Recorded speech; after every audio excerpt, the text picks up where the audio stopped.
트럼프가 4년 만에 백악관으로 돌아오면서 한국 산업계가 긴장과 우려에 휩싸였는데요. 이런 와중에도 조용히 웃고 있는 분야가 있습니다. 바로 AI 전력 인프라인데요. 오늘 여기에 대해서 이야기를 나눠볼 신한자산운용의 박수민 팀장님 나오셨습니다. 안녕하세요. 네, 안녕하세요. 팀장님, 이 AI 구동을 위한 전력 인프라라는 게 뭔지 좀 설명 네. 부탁드릴게요. 저희 이제 소울 ETF에서는 AI 구동을 위한 전력 인프라를 크게 세 가지 부문으로 좀 나누어서 생각을 하고 있습니다. 첫 번째로는 데이터 센터 전력 관리 인프라가 될 수 있을 것 같은데 AI 서버 구동 시 많은 열이 발생을 합니다. 이 얘기는 많이 들어보셨을 수 있을 것 같은데 과도한 열에 따라서 사실 서버 네트워크의 수명 주기가 단축이 되고 오작동이 발생을 하기 때문에 이런 부분을 잘 관리를 해주어야 되는데요. 데이터 센터 내부는 이 서버가 돌아가면은 빠르게 한 40도 이상으로 내부 온도가 올라간다고 해요. 그렇기 때문에 작동이 잘 되기 위해서는 섭씨 20도에서 한 25도 정도를 맞춰줘야 되는데 이러한 과정 속에서 필요한 것이 바로 냉각 시스템이라든지 뭐 변압기라든지 차단기라든지 이런 전반적인 쿨링 시스템이 될 수 있을 것 같습니다. 그리고 두 번째로는 전력망 시스템 설비예요. 뭐 다들 아시는 부분이지만 미국의 전력망 시스템은 워낙에 노후가 되어 있습니다. 이런 상황 속에서 AI 시대가 이제 들어가면서 여러 가지 이제 전력의 쇼티지가 발생을 하고 있죠. 그렇기 때문에 투자가 굉장히 필수적인 상황인데 데이터 센터는 미국 내에서 대부분 약간 동부 지역에 위치해 있어요. 근데 에너지 발전소들은 대부분 좀 중부 지역에 있기 때문에 네. 실제로 에너지를 원하는 지역과 에너지가 발전되는 그 연결고리가 필요한 상황입니다. 네. 근데 굉장히 시스템이 이런 인프라가 노후화되어 있기 때문에 분절화된 미국의 어떤 전력망이라고 우리가 얘기를 하는데 이러한 부분에 투자가 굉장히 시급한 상황이고요. 그리고 세 번째로는 바로 원자력입니다. 뭐 이런 송배선 등 미국의 어떤 전력망 인프라가 굉장히 투자가 시급하지만 완전히 구축이 되기까지는 시간이 소요가 되기 때문에 원자력 같은 경우에는 실제로 에너지가 필요한 곳에 설치도 할 수도 있고 무탄소 에너지이기 때문에 지금과 같은 AI 시대에 각광받는 에너지원이라고 볼 수 있을 것 같습니다. 뭐 대형 원자력뿐만 아니라 우리가 소형 원자력 모듈이라고 하죠. SMR도 AI 시대에 굉장히 주력의 에너지원으로 좀 부각이 되고 있기 때문에 우리가 AI 구동을 위한 전력 인프라에는 이렇게 세 가지 카테고리를 좀 집중해서 보시면 좋을 것 같다는 생각이 듭니다. 정말 AI 구동을 위해서는 이 전력이라는 게 굉장히 중요하다는 걸 알 수 네. 있게 됐는데 네. 당장의 전력 부족 현상을 해결하기 위해서는 이 원자력이 또 핵심인 것 같아요. 네. 지금 상황이 좀 어떻습니까? 네, 맞습니다. 지금 최근에 원자력이 부각이 받는 그 배경에는 두 가지로 그 배경을 나눠볼 수 있을 것 같은데 최근에 이제 대형 원전을 새로 만든다고 한다라면은 인허가가 굉장히 오래 걸리죠. 그렇기 때문에 지금 문을 닫은 원전의 재가동이라든지 아니면 기존 원전의 수명을 연장하는 방법으로 이런 그 상황에 대응을 하고 있는 것으로 보입니다. 9월 달에 그 미국의 원자력 발전 용량이 가장 큰 컨스텔레이션 에너지라는 기업이 네. 펜실바니아주 3말 원전 1호기를 재가동하겠다라고 발표를 했어요. 마이크로소프트와 20년간 전력을 공급하는 계약을 체결을 하면서 다시금 문을 닫았던 원자력 발전소를 재가동하겠다라고 이야기를 했고 10월에는 넥스트 에라 에너지라는 기업이 아이오와 주에서 문을 닫았던 원전의 재가동 계획을 실적 발표를 하면서 이야기를 했습니다. 그만큼 이제 정말 원자력이 주요한 에너지원으로 떠오르고 있구나 이런 부분을 느낄 수가 있었고 두 번째로는 바로 미국 빅테크들의 SMR 투자죠. 네, 이런 부분이 굉장히 좀 훈풍을 불어오고 있다라고 말씀드릴 수 있을 것 같은데 첫 번째로는 이제 구글이 지난 10월 14일에 SMR 스타트업 기업인 카이로스 파워와 이제 SMR에 대한 계약을 체결을 했고요. 그리고 이제 아마존 같은 경우에도 10월 16일에 네. 뭐 도미니언 에너지와 뭐 다른 또 여러 기업들과 한 5억 달러 규모의 SMR 계약을 체결을 했습니다.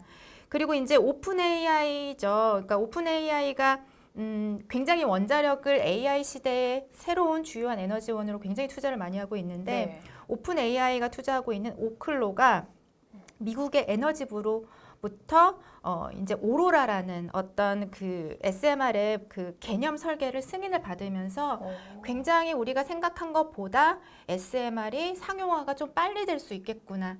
예, 그런 느낌이 강하게 오면서 지금 원자력 관련된 기업들의 주가 흐름이 굉장히 좋게 나타나는 것을 볼 수 있겠습니다.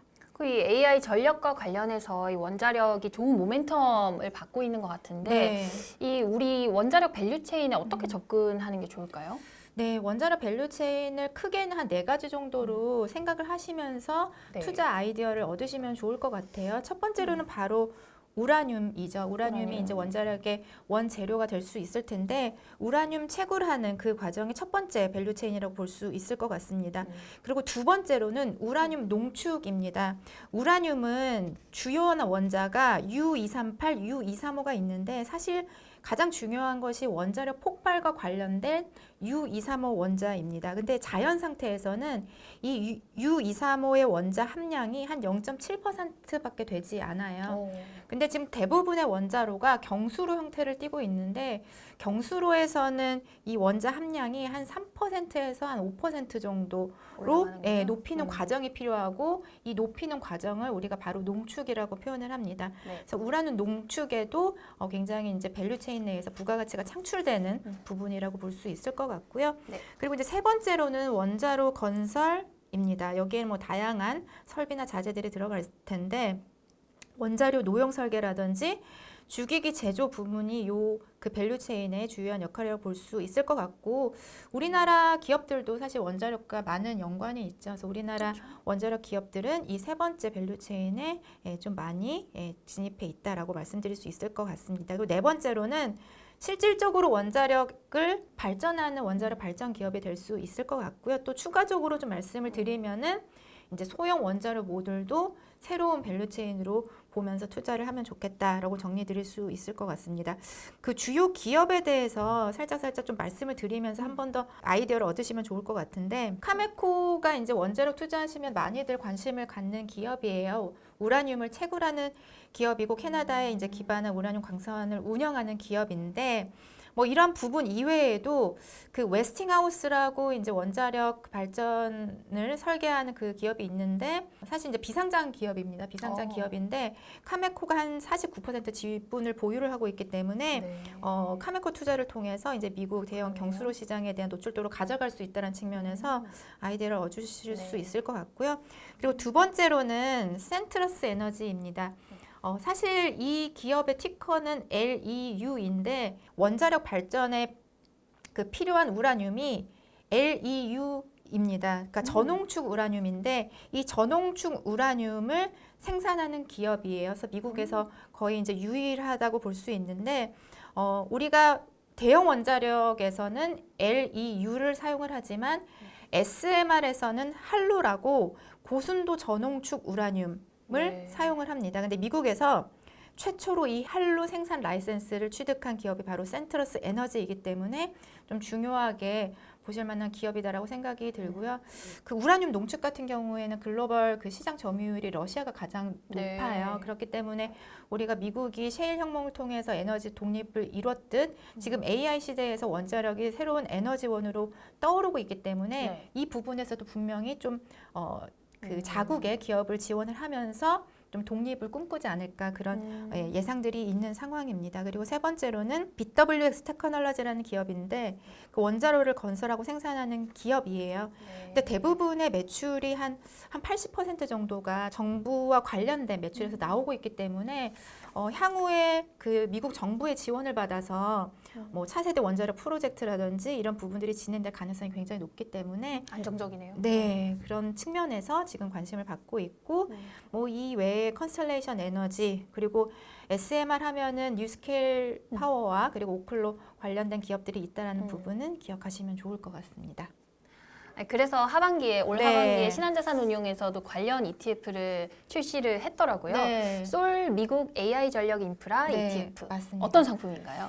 네, 지금 앞서서 말씀드렸던 이 세 가지 카테고리를 모두 담은 상품이라고 볼 수 있을 것 같고요. 네. 사실 저희 솔 ETF가 올해 들어서 AI 시대의 병목을 해결할 수 있는 해결사들이 필요하다라는 생각에서 미국 AI 반도체 칩메이커라든지 그리고 미국 AI 소프트웨어를 상장을 상반기에 했고 예. 그 뒤를 이어서 이제 미국 AI 전력 인프라를 상장을 했습니다. 네. AI 시대에 실질적으로 우리가 일상생활에서 이 AI를 느끼기 위해서는 사실 그 과정 속에 병목이 뚫려야지만 우리까지 오는 그런 과정이거든요. 네. 그런 측면에서 저희가 이렇게 시리즈로 미국 AI ETF 시리즈를 내고 있다라고 정리드릴 수 있을 것 같습니다. 네, 그러면 이 ETF 구성 종목 중에서 네. 이 원자력과 관련된 종목들에 대한 설명도 좀 부탁드릴게요. 네, 지금 한번 구성 종목을 보시면은요, 네. 앞서서 말씀드렸던 세 가지 카테고리의 비중이 데이터 센터 전력 인프라가 한 34%, 예. 그리고 전력망 시스템 설비가 18% 차지하고 있고, 어. 원자력이 한 48%까지 거의 올라왔습니다. 절반.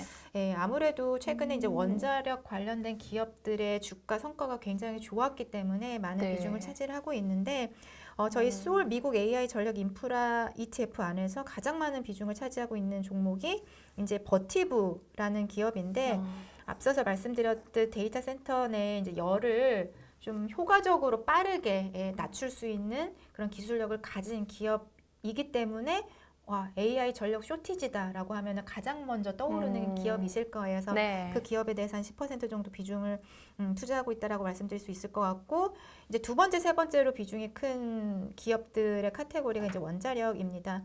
컨스텔레이션 에너지는 이제 원자력 발전 기업이라고 볼 수 있을 것 같고, 오클로는 이제 오픈 AI, 샘 네. 울트만이 아까 투자한 말씀하셨던. SMR 기업이고요. 그리고 이제 GE 버노바 같은 기업도 지금 데이터 센터 인프라로 포함이 되어 있는데, GE라는 기업은 우리가 잘 알고 있는 미국의 정말 큰 대형 다양한 산업을 커버리지로 갖고 있는 사업 커버리지를 갖고 있는 기업인데, 올해 들어서 GE가 주요한 사업 부문을 세 가지로 나누어서 분사를 했고, 이 기업들이 빠르게 이제 재상장을 했는데요. GE 버노바는 전력과 관련된 그런 기업 사업군을 갖고 있는 기업이고요. 상장 이후에 이제 AI 전력 쇼티지와 함께 시장에서 많은 관심을 받고 있는 기업이다라고 설명드릴 수 있을 것 같습니다. 뭐 그 외에 컨스텔레이션 에너지와 유사한 사업 영역을 운영하고 있는 비스트라 에너지도 한 4.5% 비중으로 투자가 되고 있다라고 정리드릴 수 있을 것 같습니다. 여기 보니까 SMR 선두주자로 많이 거론되고 있는 뉴스케일도 들어있네요. 네, 맞습니다. 지금 한 5% 비중으로 포함이 되고 있고요. 저희 그 소울 미국 AI 전력 인프라 ETF 같은 경우에는 이제 20개 종목에 투자를 하고 있어요. 물론 이제 최근에는 ETF로 투자를 하실 때 뭔가 소수 종목에 대한 비중 노출도를 많이 가지는 그런 ETF를 선호하시기도 하지만, 이 AI 전력과 관련해서는 다양한 어떤 밸류체인이 현재 수혜를 받고 있기 때문에 20개 종목에 좀 분산 투자하는 것이 효율적인 방법이 아닐까 저희는 그렇게 생각하고 있습니다. 네. 그리고 마지막 질문 네. 드릴게요. 이게 올 한 해는 AI에 대한 의심이랑 뭐 회의적인 목소리도 사실 있어요. 네. 거품론 등등 해서. 맞아요. 이제 소울 ETF가 생각하시는 그 AI 시대는 좀 어떤 변화, 어떤 발전 단계를 거쳐갈 거를 보시는가요? 네, 뭐 지금 저희가 일상생활에서 AI를 지금 체감하지 못하고 있는 부분, 그리고 빅테크들이 굉장히 많은 자본적 지출을 하고 있는데 열매가 맺어지지 않고 있기 때문에 우려들이 있으신데, 사실 좀 시간이 필요할 것 같습니다. 과거에 기술의 혁신이 있을 때는 우리가 이제 B2B, 그러니까 기업 간의 그런 거래에서 실질적으로 기업과 소비자 간의 거래, B2C까지 넘어가는 데에는 시간이 꽤나 많이 소요가 됐더라고요. 평균적으로 B2B 강세장은 한 5.4년 정도 걸리고 B2C 강세장은 6.8년 정도 소요가 됐다라고 지금 증권사 리서치 분석 결과 그런 재미난 그 통계가 있어서 제가 갖고 나와봤는데, 지금 우리가 살고 있는 AI 시대는 어디에 위치해 있는가라고 본다라면은 엔비디아 주도의 B2B 사이클은 이제 막 2년차 후반에 진입했다라고 볼 수 있을 것 같습니다. 아직 좀 시간이 많이 소요될 것으로 보이고요.